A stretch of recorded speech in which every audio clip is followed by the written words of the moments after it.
Welcome, everybody, to tonight's celebration of the John B. Oakes Awards. I'm Steve Call. I'm the Dean at Columbia Journalism, and I'm delighted to be with you.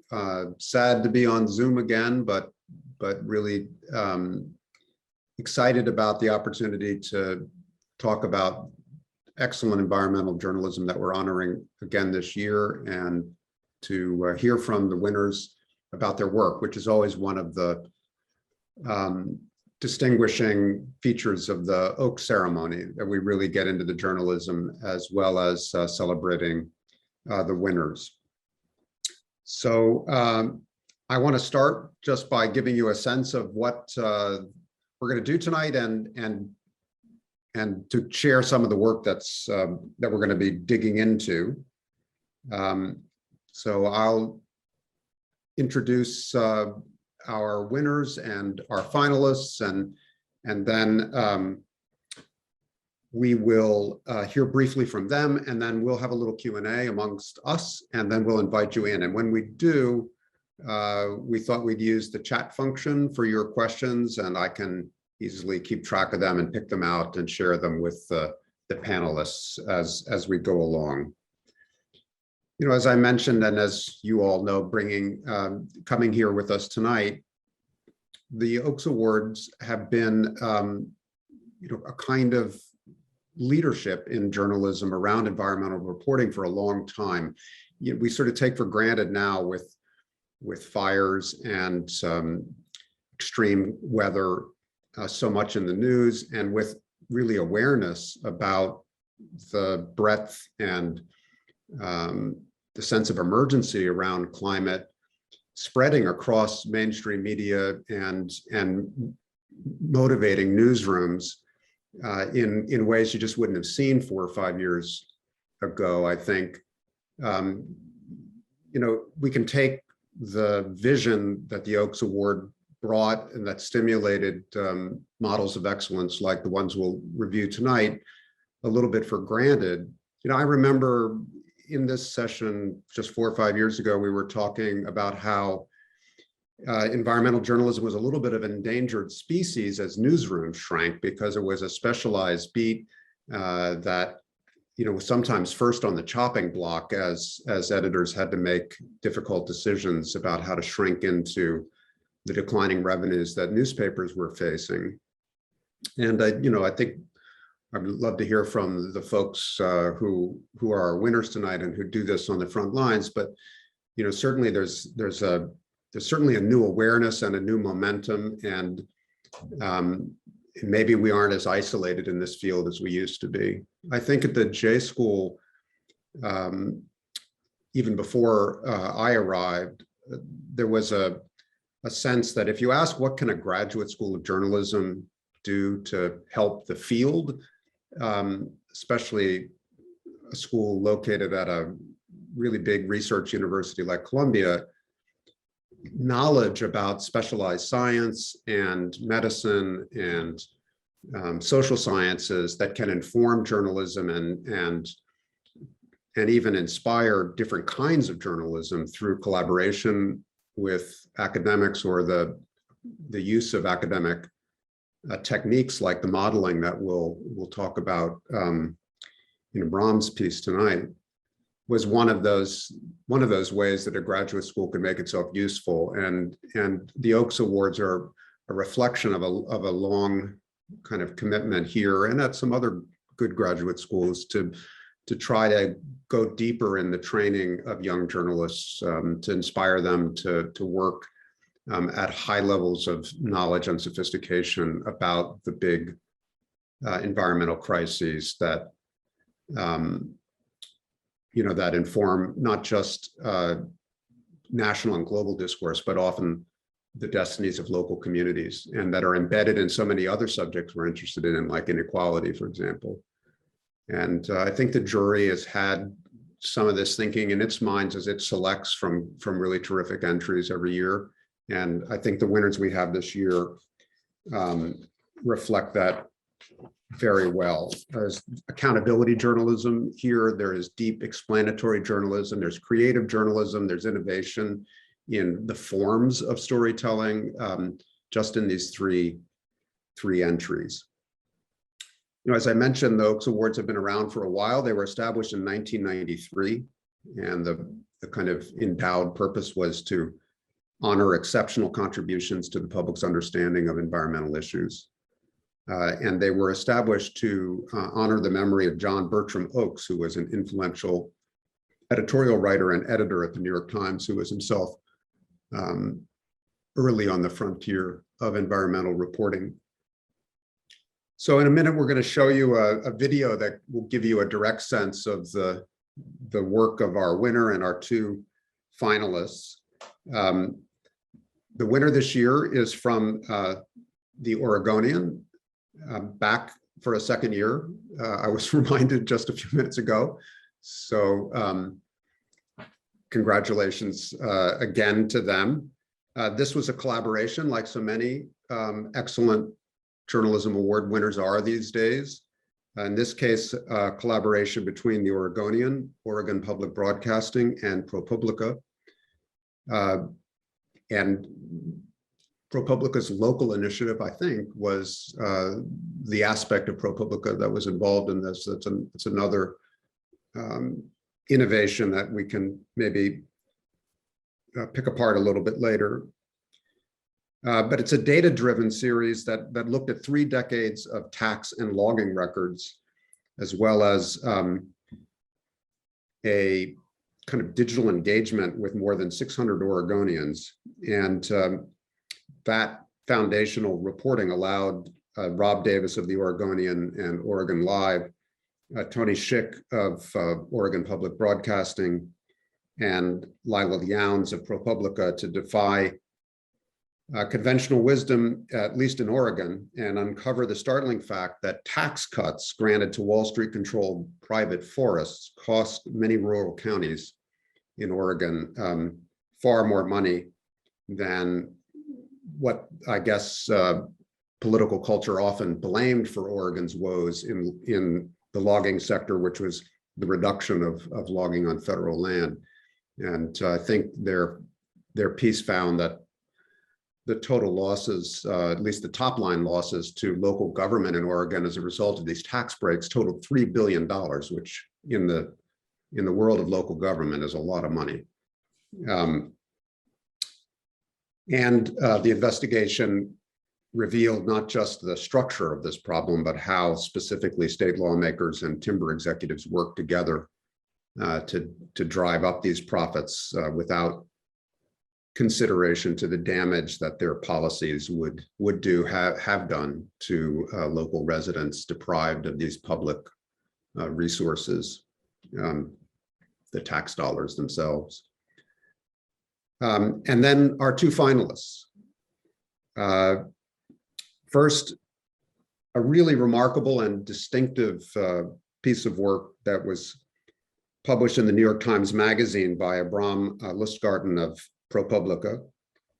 The Pulitzer Center also was a partner here as well. And the piece consults with leading climate scientists to create a model for how people will move in response to rising global temperatures and increasingly dangerous weather events. And we'll talk more about this, but it's really an original piece of work, especially as journalism. It provides a kind of intellectual history of the modeling of prospective human migration caused by the climate crisis, and really rich and provocative.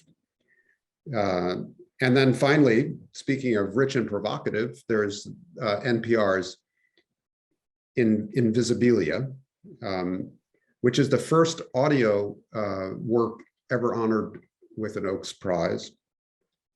And it goes to Elise Spiegel for 2 heartbeats a minute, which is and also highly original, engaging, exciting, eclectic, and expertly reported and narrated podcast that treats topics such as animal language, artificial intelligence, global warming, and our shared kind of existential fears and hopes. it's not just about climate and the environment as journalists traditionally report on those subjects, but really about the future of our planet. And now let's look at this video, which will give you even a better flavor than I can of this distinguished work.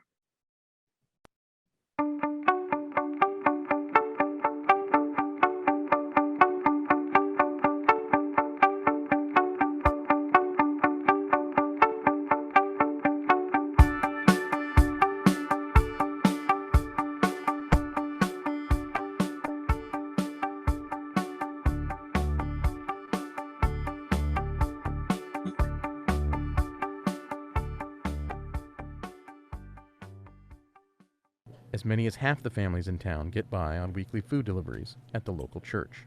We don't get any money from, they just take our resources, our timber, and But we don't get nothing anything for it from it. except dust from the log trucks. Our investigation found that here in Oregon's timber belt, half the counties have lost more money from tax cuts on private forests than they did from the reduction of logging on federal lands. In all, the tax cuts have cost Oregon an estimated $3 billion. Moving, migration, for many of these people was an absolute last resort. They had gotten to a point where they had really pulled out all the stops, borrowed all the money, tried all of the local jobs, tried migrating to the cities, and then come back home and failed and all of that, and then couldn't eat, and just, really suffering like acute malnutrition and hunger. And were, this region, this part of Highlands, Guatemala, was at the time really on the edge of famine. And by the time father and son in a household that I spent time with, actually hired a coyote, a guide to bring them to the United States, who decided to make that journey, it was a painful one and not one that anybody wanted to make. And it was just, driven from sheer desperation. When a problem is fast enough and close enough, a car crash, a punch in the face, you respond immediately. That's just how you're wired. But when it's too slow or far away, like climate change, it feels so abstract it's hard to motivate. There are, after all, so many other, more pressing concerns. Most of the time, we don't think a lot about tempo, how fast or slow something goes, or scale, how big or small something is. So we're mostly unaware of how tempo and scale affect things. Humans are constantly misinterpreting whales, just as we fail to make sense of so many other things, because they're too slow, or too fast, or too big, or too small, or too strange.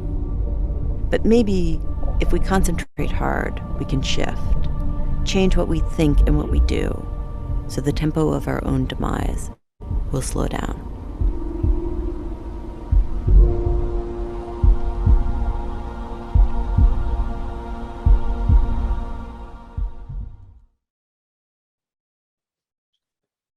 That's wonderful. And I think we have links to the stories in the chat, or we'll put them there soon. So you can click through and bookmark these or download them for future reading and listening. If you haven't already read the work, I strongly encourage you to do that.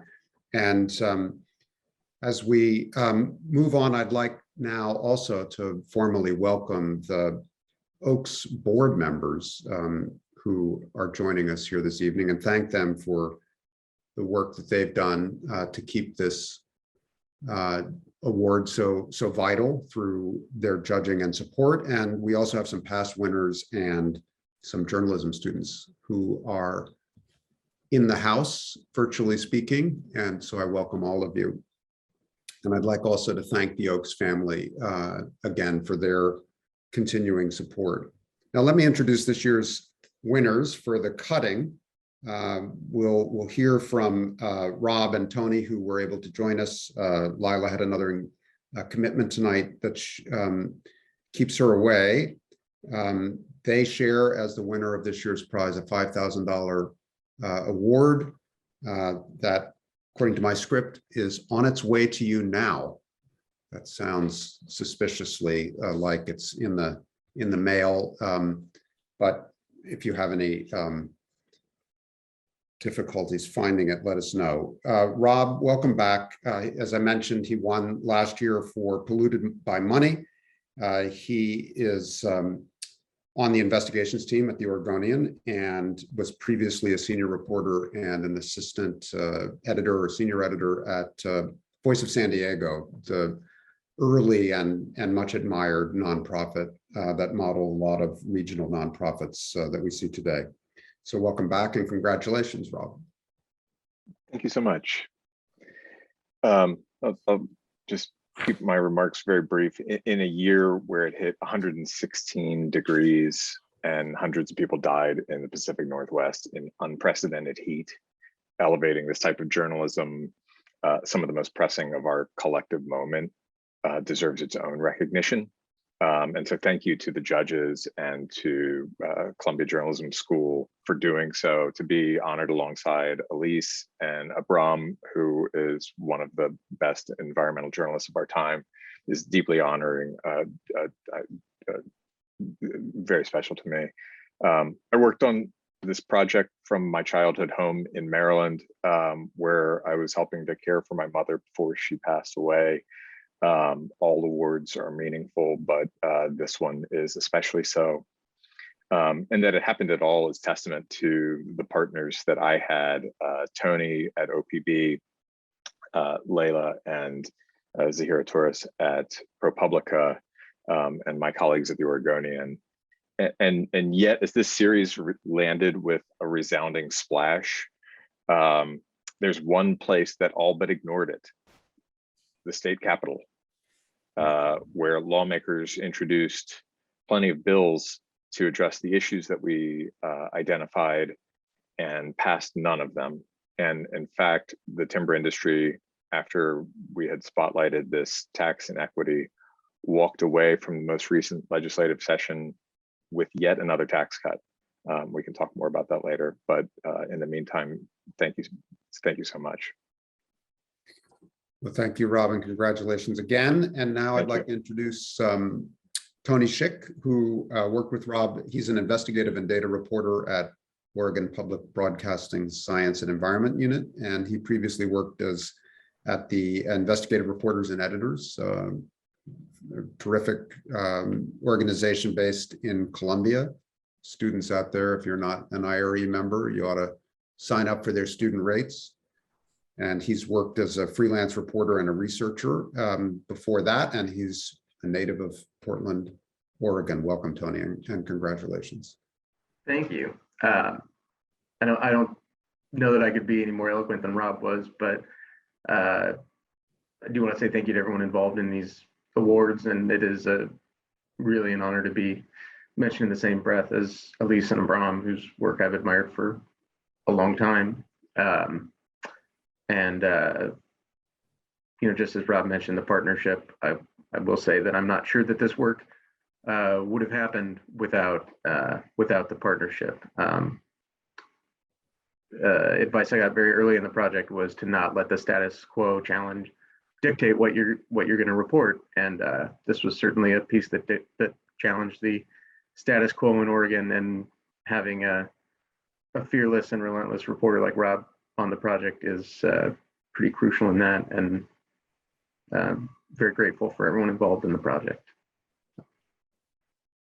Awesome, thank you, Tony. And as I mentioned, Lila Younds, the third honoree, can't be with us tonight, but just to mention that she is a news app developer for ProPublica's local reporting network and was previously a data reporter at WNYC, New York's flagship NPR station. And maybe you guys can tell us about who did what later when we talk, but I imagine she brought some of the computational chops alongside the two of you. Now I'd like to introduce our two finalists for the Oaks Award. Abram, who has been mentioned already a couple of times. He's an environmental reporter with a focus on the intersection of business, climate, and energy. His 2015 series about the causes of water scarcity in the American West was a finalist for the 2016 Pulitzer Prize for national reporting, and before he joined ProPublica in 2008, which must have been pretty close to the beginning, he was a staff writer at Fortune. His work has appeared in lots of places, and he's a 2003 graduate of Columbia Journalism. So welcome back, Abram, and congratulations. Thank you so much. And finally, Elise Spiegel, who's a public radio producer and reporter with a long history of award-winning work in audio. She's one of the founding producers of This American Life, and she went on to co-found Invisibilia. And she's also worked as a science reporter for NPR, and her science reporting has been featured as well in the New Yorker. Ira Glass hired her as an intern in 1995 when This American Life was called Your American Playhouse, documentaries about American life. Huh. Your radio playhouse, yeah. Yes, well, I don't know when they changed the name, but it seems like a good idea. And she won, among her awards is a DuPont Columbia. So welcome, Elise. Great to see you. Thank you. I'm very honored to be here, genuinely. So let's chat the however many we are, 5 of us for a bit, and then we'll invite the audience in as well. Rob, if I can start with you, and then Tony jump in as well. You know, I was really struck by, I mean, your piece is quite clear about what you found, and it presents really quite a shocking account of the impact of these tax breaks and the privatization of logging in Oregon over the years. As I mentioned, your investigation came up with a top line number of $3 billion. I guess, you know, maybe a net loss to local government of a little more than 2, if I was reading the numbers right. That's a lot of money.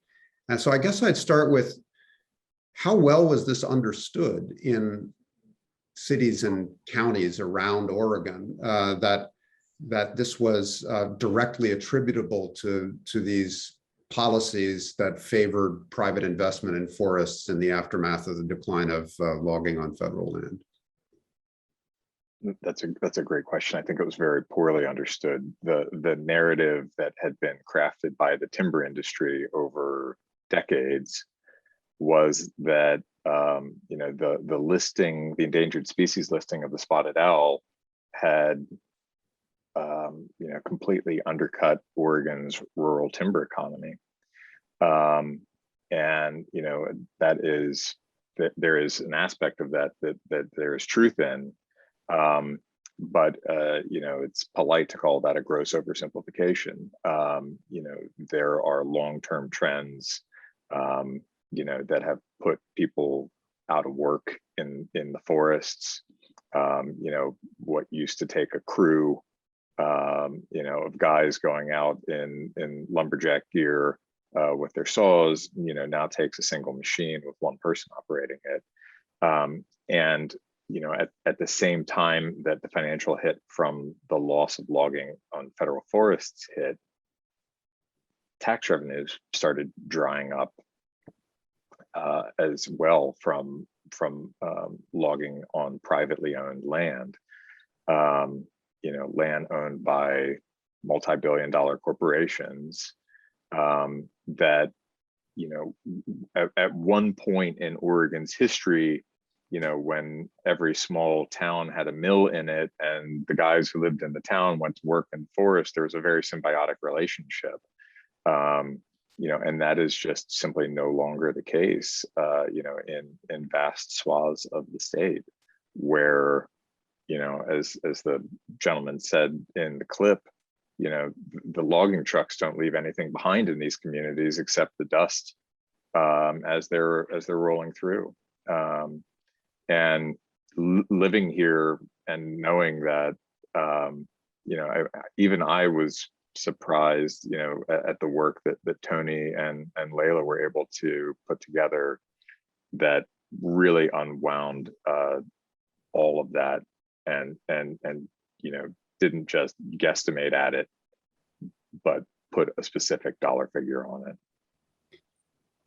Well, thank you. That frames a question for Tony. How did you go about proving this or discovering this, I suppose?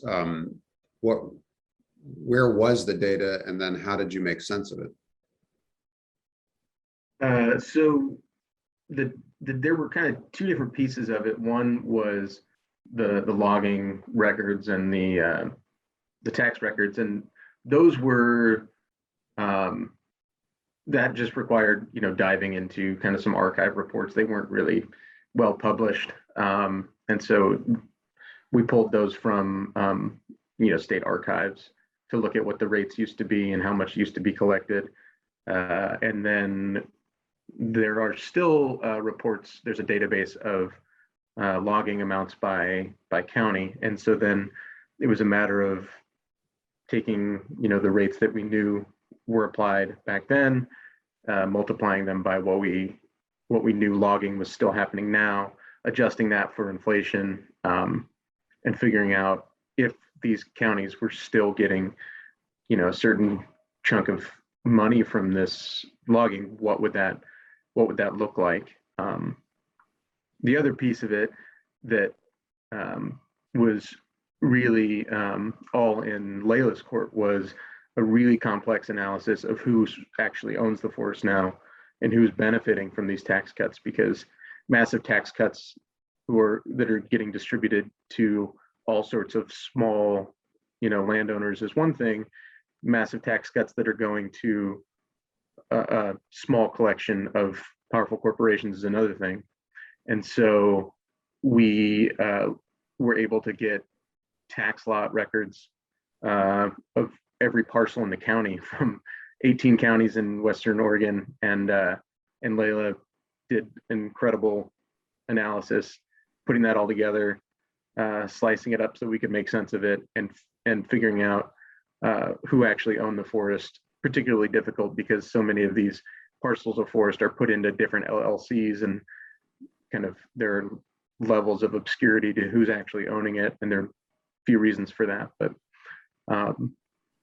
those were kind of the two concurrent analyses that led us to say what we were able to say in the piece.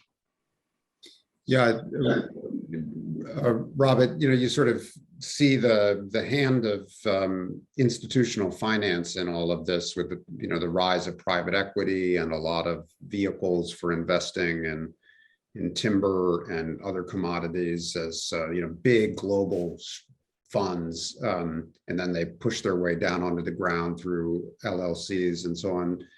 But so you can see the flow of the money and the way that the revolving door and the kind of weaknesses of state legislatures make government vulnerable to this kind of pressure and lobbying.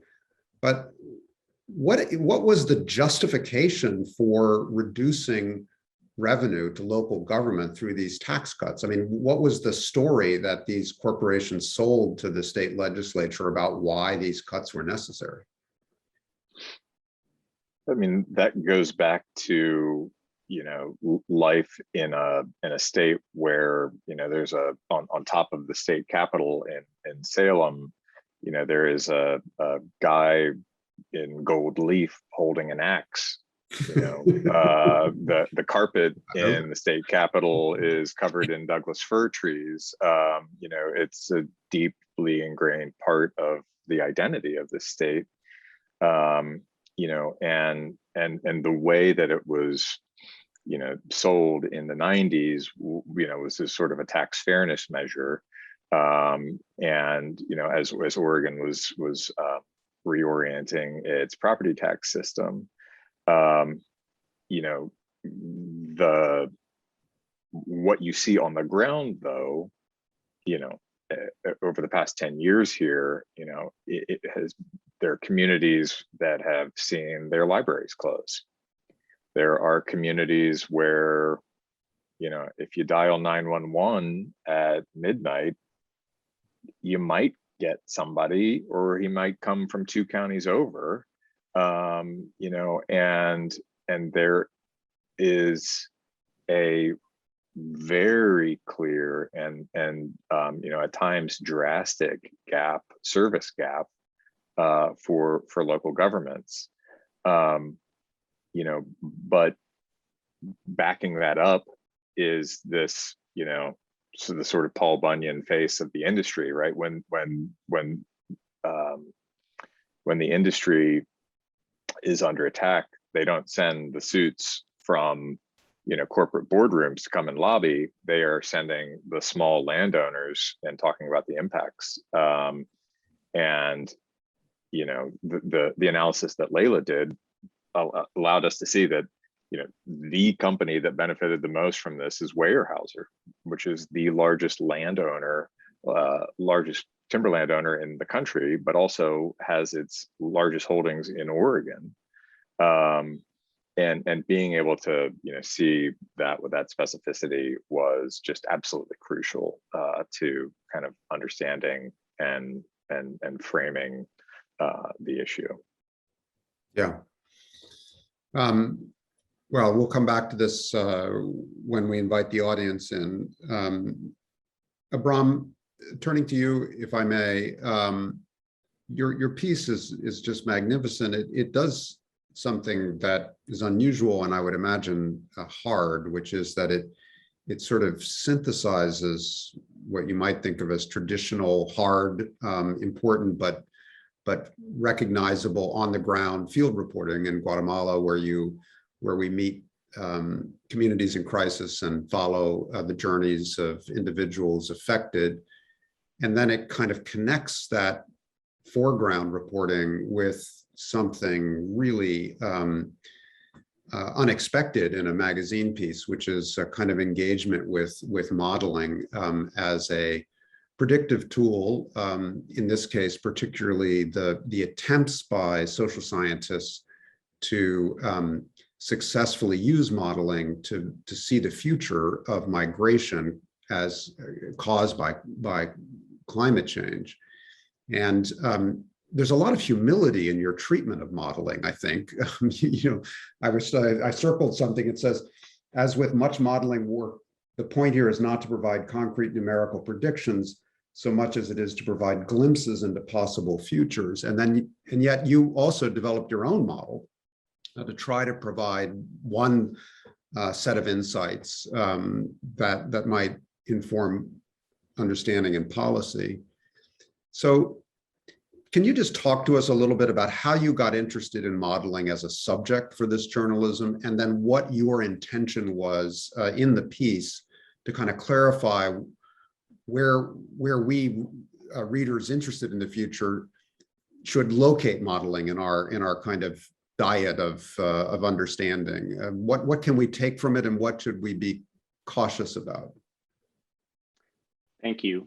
You do start with the best questions, the hardest questions. I mean, this project arose out of great curiosity about the displacement of people and the sort of question about how people would experience this changing climate. I think we talk about climate change so often in terms of how it changes our physical environment and the scientific changes, the amount of water, the amount of temperature, degrees and numbers. So we wanted to look at how it would affect people. And much of the work was inspired by work that the World Bank had done. They issued a pretty landmark report that looked globally at how people would be displaced or forced to move as a result of the climate change in their communities. And I was struck by that report, but it fell short of answering really sort of the only question I wanted to know, which is where were these people going to go, and would they cross borders to get there, and what would that kind of mean for a global organization? And so it wasn't that I was personally all that interested in modeling when I began, but I wanted to take the work that they had begun and kind of replicate it and expand it, and that's what we ended up doing. We contracted with some of the researchers that had built that model, and we tried to tweak it and add layers to it that would help it answer the questions that I wanted to answer. And in that process was a great learning experience and a lot of surprises and an enormous amount of frustration, which gets to, I think, the second part of your question. My hope at the outset, my ambition was that we could kind of create this if we piled on enough data and enough research expertise and enough great journalism, that we could kind of build this sort of artificial intelligence tool that would answer all of our questions about the future and where people would go. And what we found instead was that it was an incredibly difficult and faulty, but also interesting process. And so, to some degree, I wasn't able to answer all of my questions with the model that we had built despite all of that effort. But what it did tell us aligned really closely with what the rest of my reporting had told me. And so, I explored the nature of that sort of questioning process and what the modeling could tell, and we leaned into it as much as we possibly could, but really just needed to be explicit about the limitations of what those models could tell us, which I think is the passage that you wrote.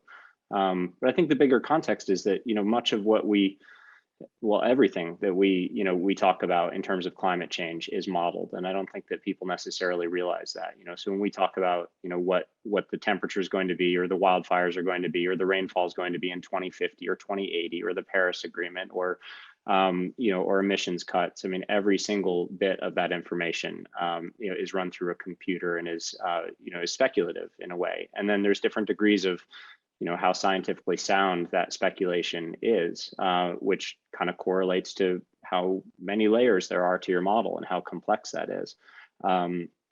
And so as I learned more about that process, I just found it absolutely fascinating. And I think it's critically useful to the conversation. I think it's essential to the conversation. But I also, we can't pretend, I can't, and nobody should pretend that we have all the answers about what's coming next. So when we see broad trends, we see sort of trajectories of change, and I think it's important to have those conversations. And I wanted to stimulate that kind of conversation without, pretending that we could be precise about exactly what that change was going to look like. Yeah, no, it's brilliantly done. And I think for the journalism students in the room, I think it's a really sophisticated and challenging version of a lesson that sometimes is kind of cuts against the grain of journalists, which is for example, if you find a crime, your instinct is to solve it, but sometimes the best way is just to write about the mystery and then let the evidence itself unfold and stop short of trying to make it all add up. There was one other thing, Abram, I mean, maybe I didn't understand this, but it seemed like you made an observation that we know that in human history, we human beings have clustered in a certain temperate and fertile range of the planet. Obviously, we're not, building suburban communities in Antarctica, but there's a very specific history to how we learn to live sustainably on the planet, and that logically, if climate is going to change, that zone is going to change, it's going to move, and so people are going to have to move to get into it just to survive. And so if that's roughly correct, then where is that future? What do we know about just the geography, the address of that future? Yeah, so this wasn't the result of the modeling I did so much as modeling that others have done in a couple of studies that were published in the Proceedings of the National Academy of Sciences. And regardless of the question of migration, the study found that humans have lived in a very narrow band of environmental conditions on the planet going back thousands of years. So for 6,000 years or so, we live in, I forget what the range is, but say, 25 degrees temperature range on average. And that it's always been that way. And it so happens that temperature range, allows for a great many choices around the world. And always has, but what we're seeing with climate and their climate modeling showed that optional habitat is shrinking, which is no enormous surprise. But that an area on the planet that now covers about 1% of the Earth's surface that we'd consider sort of uninhabitable or very difficult to inhabit is going to grow to about 20%. And that's really just sort of the worst circumstances. And the suggestion then, if you look at how humans have lived on the planet throughout history is that about a third of the planet's population will be displaced if they follow that old pattern of living, in conditions that have supported human life. And so that's 2 billion plus people now, and that's going to be 3 billion people in the future. And those are numbers that are orders of magnitude, greater than what any of the literature around climate migration would suggest is possible. And that was sort of like the essence of our curiosity and inquiry. So the more habitable regions in terms of temperature anyway, temperature and precipitation are going to be towards the poles, the north and the south. The challenge is that there's more land mass in the north. There's more economic activity in the north. There's more oceans and uninhabited space in the south. And traditionally, global populations have moved northward. So all that to say, the short answer is, people are going to likely move northward. And there's other research that suggests that economic activity will expand, goes along with that, and highlights that expansion in places like Russia, which I wrote about, but also Canada and and Northern Europe and Alaska, and basically the northern reaches of the global land masses. Yeah, that's fascinating. If I were a young Canadian, I'd be nervous, I think. But at least they have lots of space. They have lots of space, and big open border that maybe they should start thinking about. So, Elise, the video captured something that was as close as I could come to understanding some of the organizing principle of this amazing piece of work, which is your interest in tempo and scale. And heartbeats is, I guess, sort of the tempo part, but it connects to scale.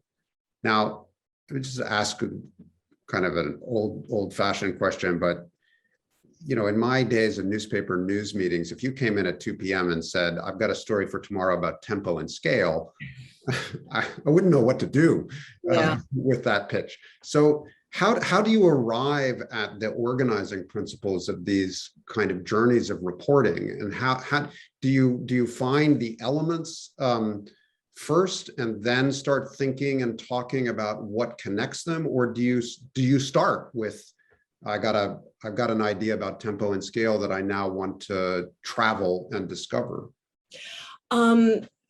Well, in this case, it honestly, it goes in all different kinds of directions. Sometimes I start with a kind of very abstract idea like tempo and scale, and sometimes I start just with, in this case, it started with what seemed to me like an unpredictable kind of set of plot points that really intrigued me. And the whole notion of tempo and scale, that actually just came out of the reporting itself. I was going around and talking to people, and everybody kept talking about this problem of tempo and scale, and how climate change exists at a tempo and at a scale, which is really hard for human beings to attach or like feel in the way that they need to feel it in order to get their attention and get them focused on doing something. But the way I came to the story was I called up, I had never done a climate story before. And actually this story really changed my trajectory quite a bit, because now I am, I think, doing nothing but climate stories. But it started with this guy who created Infinite Scroll, and so is therefore responsible for wasting all of your times by a lot, like hundreds of collective hours of the people on this Zoom. And he was, undertaking this new project, which he hoped would get people's attention, because that's one of the kind of central problems, right? How do you get people to pay attention to climate change and feel the intensity of the problem? And he had concocted a very unusual way of doing that, which is that he was going to use, machine learning to translate animal language. And that just seemed so like such a bizarre project. I was interested in kind of using that as a kind of rabbit hole that I could disappear down. And I just felt like it was going to open up into all these different worlds. And it did. It also had, Roger Payne, who was the person who created Songs of the Humpback Whale. So I was really interested to talk to him. Yeah, I mean, again, in the old kind of news culture, there's that phrase, nothing but readers, nothing but viewers. And I would say that whales are such a story. And you seem to suggest that we constantly misunderstand whales, maybe as a result of these framings of tempo and scale. How do we misunderstand whales? Well, the anecdote that really made this clear to me was I was talking to one of the people who is part of this kind of eclectic group that is trying to translate whale communication into language, very, very complicated to use that word, but he was trying to use whale communication to translate whale communication. He told me, he talked about, watching a video of whales as they move through the world, and they move so slowly that you can't see that what they are doing is playing. Like if you take the video and you put the video on 4 times the speed, you will see something that looks like play, but kind of human conception of play and the tempo that play takes part in, takes place in, is really, really different. And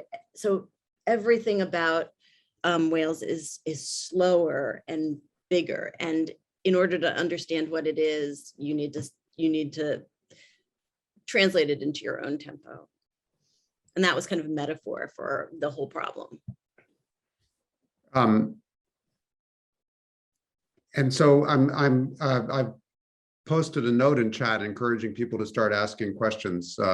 Please, let's open it up, and I'll start reading your questions and passing them along to everyone. But maybe we can just talk a little bit about the collaborations here, because I think if you were to do a little mini data project about award-winning journalism over the last 5 years, I think you'd see a steady rise in collaborations at the top of the pile, and really startling diversity in the groups finding each other now.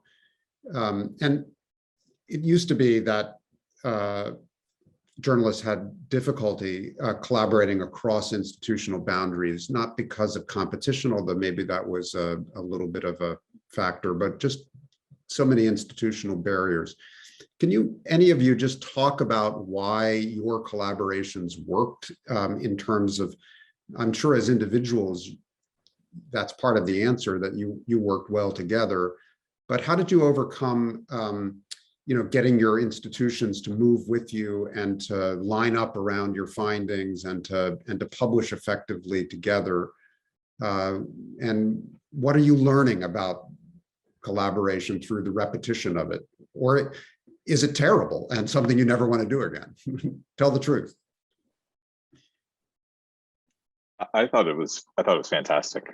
Any partnership has its moments, but I think to take on one of the biggest industries in our state, and to do so with the collective voices of 3 news organizations elevating the stories, was one major benefit from this. And then we each bring our own skill sets to the way that we look through the sort of lens of take 30-year-old decisions and bring them forward, and do it in an analytical, authoritative way with an accountability lens. And I think we each brought something to that, and each brought our own, kind of superpower to that. And I think that was just essential. Johnny, do you have anything to add? Well, I think the reason the partnership worked was because it was reporter driven. It wasn't from the top down or organization saying, let's collaborate for collaboration's sake. It was Rob and I, having been on this beat for a while, circling each other and deciding that this is something collectively we wanted to do, and recognizing in each other that we could, be more than the sum of our parts. And I think the other value in it is, in a slog of a really long investigation, when you're going up against, an industry that is going to be pretty harsh toward, whatever you come up with. It is just sometimes useful to have another person for the days that you are dragging. They might have a little bit more excitement, and then the days they are dragging, you might, bring a little bit more, and you can kind of pull each other through a difficult reporting process. And then there are the days when you both have it, and those are the days where you actually get things done. Yeah. So. Yeah, totally. And I think for all of us students and journalists and editors, that point you make about it being reporter driven, that's where the success comes from. That's so often the case, isn't it? So, question from Evan Solis. I'd love to hear all three of you answer it. He says, can you talk about how you're thinking about audience in these projects? Probably nobody here needs to be convinced about the danger of climate change, but obviously that's not the case for everyone. Does convincing the other side come into your mind or shape your reporting in any way? And I would just add to that particular question, more broadly, how do you think about audience as you construct and choose and select for these stories? Elise, why don't you start, and then we'll go to well, I think about audience a lot, but I think about it mostly, I think about how do I break through the noise. I think about it in terms of storytelling, and it informs what I do in the sense that I'm always looking for a kind of unpredictable way into the story. And I feel like if I can just tell a rip-roaring tale, that will travel and engage people. And so that is really mostly how I think about, to be honest, that's how I think about audience. It's just about, how do I make this feel totally new to people so that they are hanging on like every word, and they get the kind of emotional impact, the emotionally what I'm trying to say too. So that's me. Brahm. Yeah, I mean, audience is multidimensional, right? So first of all, you start with, ProPublica and the New York Times, who would have their sort of targets. And then I have my own, which isn't political, but is sort of, the level of expertise that, that I think I want to aim towards. The research, Yale has a program looking at communication around climate change, and the research suggests, the opportunity to have impact, isn't to completely change minds at the ends of the spectrum, but to sort of focus on, the moderate folks in between. And that's kind of where I think about my audience. I'm not, evangelically trying to persuade people to believe one thing or another about climate change, but I'd like the work to have impact and make a difference on the level of the specific, the specific points or subject matter that it's about. In the case of this migration project, I was really surprised, actually. I mean, it attracted, if part of the question is about political audience, this subject matter attracted a broader audience that I ever kind of imagined, and it wasn't necessarily the audience that I targeted. The first story about global migration, it hit a lot of notes in the conservative community because there's a robust conversation around immigration, and so there was a whole sort of side to that conversation which wasn't my aim or what I was trying to support. And the second story I haven't talked a lot about tonight, but in the series was about change in where Americans live and change here in North American continent, and that was an interesting experience because it wasn't so much about convincing anybody or describing how climate is changing, but it gave a lot of Americans, I think, just information to recognize something that they were already observing, something that was happening to them. And the amount of response that I got, to that story that came from totally different, political communities and political inclinations was really surprising to me. And it just showed me that, a lot of people are experiencing upheaval, have questions about their lives, and don't quite know how, in the context of climate change, to attribute the change to, and so there is a sort of a core, explanatory element. I think that staying neutral in that way enabled a much broader audience to connect with the piece. And to me, that goes back to the Yale findings, and I'm sort of like targeted right in the middle. Yeah, interesting. Rob, you mentioned that it was frustrating to bring this evidence forward and then see the state legislature just revert to business as usual. How do you cope with that frustration? Are there strategies that you were conscious about trying to force the powers that be in Salem to deal with the impact on local governments, for example? I mean, you just keep writing. You just keep writing, and then you take paternity leave, which is what I'm doing currently. I mean, I will say to the audience question, one of my key takeaways from this project, and something that ProPublica brought to it, was the engagement piece. And that means not just putting something in the Oregonian and saying, here, Oregonians, you 4 million people out there, we've done our job by putting it in the newspaper, our job is done.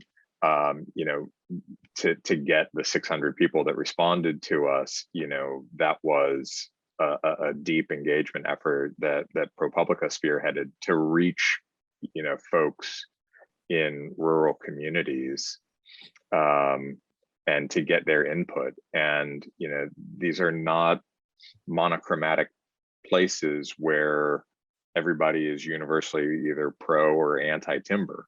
And getting those voices, I think, really helped elevate our work and also helped expand the reach of it.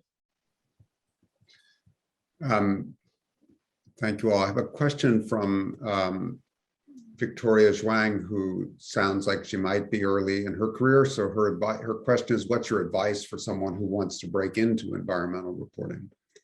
And in answering it, to the extent that you think of yourselves as environmental reporters, you may think of yourselves as investigative or other kinds of reporters who just gravitated to that subject. How did you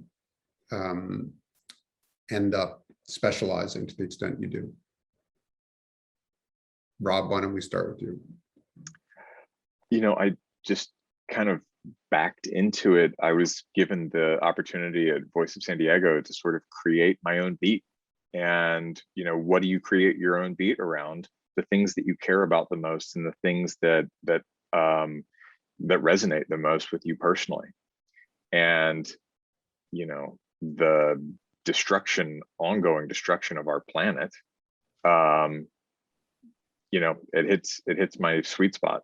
And I care deeply about that. And that's where I'd like to have made my mark. And if you feel similarly, and you feel that kind of calling, whether it is about criminal justice or the environment, or any number of, very pressing topical areas, listen to that voice in your head and just charge after it. Ram, what would you say? Yeah, amen to Rob. I mean, I think passion has to drive, career growth in a specific subject area. So first, you really have to believe in it, and that's the only way you'll overcome, the many obstacles and frustrations and difficulties of, getting published and building, a career. But the second piece that I'd point to is, I think, forward momentum depends on stories, on being able to identify what a good story is, and the quality of those ideas. So so studying, the craft, looking at what other people do, looking at, what gets attention, what gets traction in the conversation about environment, if that's your thing, or anything else, and being able to kind of replicate that and develop, a sense about what, what's a story worth telling, and that helps you, I think, piece together the passion on one hand, the knowledge that you get through reporting on the other, and figuring out how to actually, propose something that people want to read or hear or consume in whatever media it is. It's probably not a coincidence that public interest reporting we're honoring here involves nonprofits so heavily among the three of you. But I was talking to an editor of what is probably a typical commercial metrics-driven newsroom these days, and this editor was saying that what he says to reporters is, okay, about a third of it, 40%, you do what you're passionate about. I want you to do what you're passionate about because that's where the good work comes from. But there's some other part we got to do where our audience is. You can't ignore where our audience is, and that's why you got to do another 40 or 50% about what they want to, and maybe you can bring those two things together. So at least it sort of sounded like, in a NPR-ish, This American Life sort of way, you were thinking from both ends of the telescope. But how do you connect your passion to the impact or the resonance that you can hear back from audiences, and let that sometimes influence your future choices, if that seems like something of integrity to do? How do I say that? How do you listen? How do you listen to your audiences? How do you think about what your audiences want to learn about environmental journalism, which covers, it touches everybody so directly. Yeah. But you have to make it feel that way, I suppose. Yeah. I mean, honestly, I feel like part of my job as a journalist is to use the tools of my craft and have command over the tools of my craft so much so that, like, I am going to give you a bunch of information which might make your eyes glaze over in normal circumstances, but I'm going to give it to you in a way where it can connect to you and you understand why it's important to your life. So I like it. When it comes to if the question is, how do I connect to audiences? What I would say is, I feel like with any story you have to tell, depending on how you report it and frame it and write it, any story can be a kind of wild adventure for a listener or a reader. And it's just a matter of kind of getting enough control over your craft to so that you can give them that experience. Thank you. I have a question from Jaden Edison, who asks, do you, for anyone who wants to take this, do you see alarming gaps in news organizations' environmental coverage?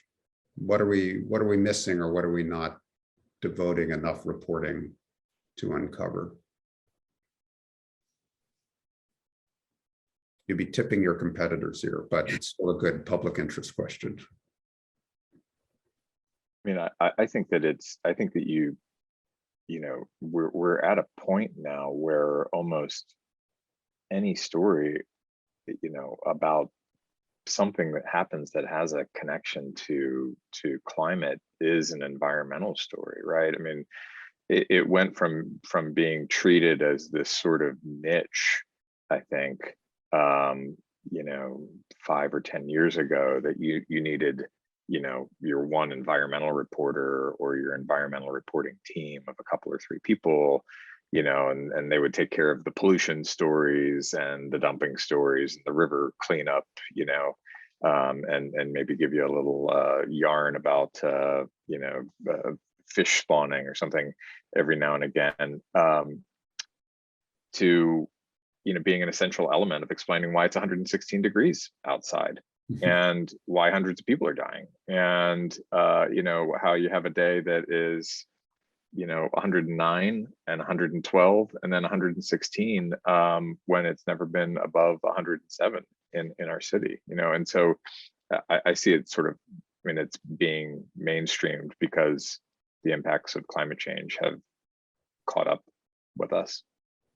When I started writing about the environment, everybody was saying 2020, it's going to get really bad in 2020. Yeah. So, and here we are. Here we are.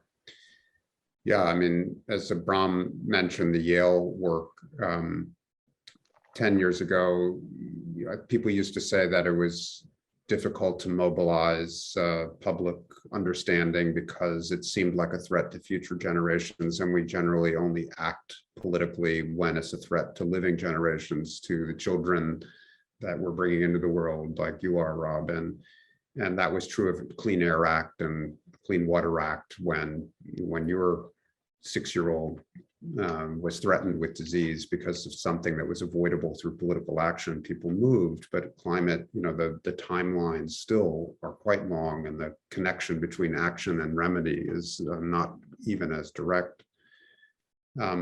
So anyway, I wonder if one answer to the question about the gaps isn't exemplified by your work, Rob, which is at the local and state level, where if we were to collectively organize all the reporters in America who work on environmental stories, and we were to look at how many of them are covering the Biden administration and intergovernmental negotiations and targets versus how many are knocking around state capitals and city halls saying, what are you spending your money on?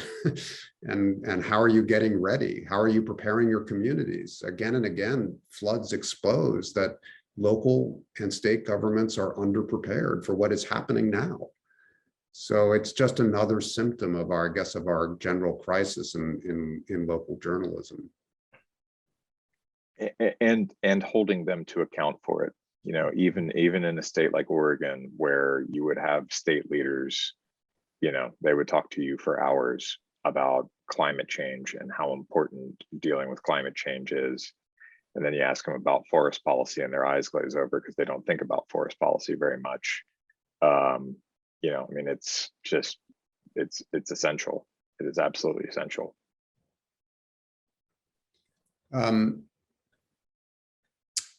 Just a couple more questions.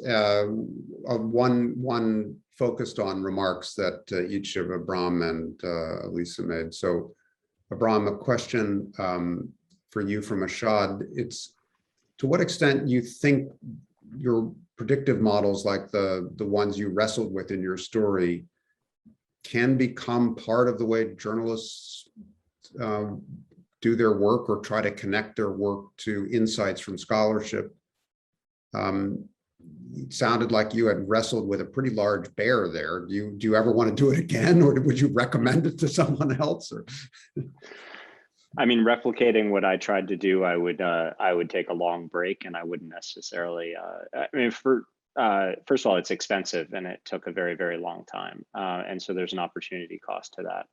But there's degrees of engaging with modeling and with scientific research. I think we're heading into an era where it's useful for environmental reporters in general, specifically, but reporters in general, to consider doing new work, new research that's reportable themselves. You don't always have to report on something that somebody else discovers. You can, if you know how to do it, or you want to create the right team, which is sort of what I try to do, and others do now, you can go and actually learn something. You can do some science, and then you can report on that science. And so I think that's an opportunity, but that can happen at a whole lot of different scales. It doesn't have to be a monumental, undertaking to create a global model for migration. It can be, a local undertaking, looking at a local model or simplistic model for, for housing development in a climate context or in an environmental context or something like that. Yeah, that's very helpful.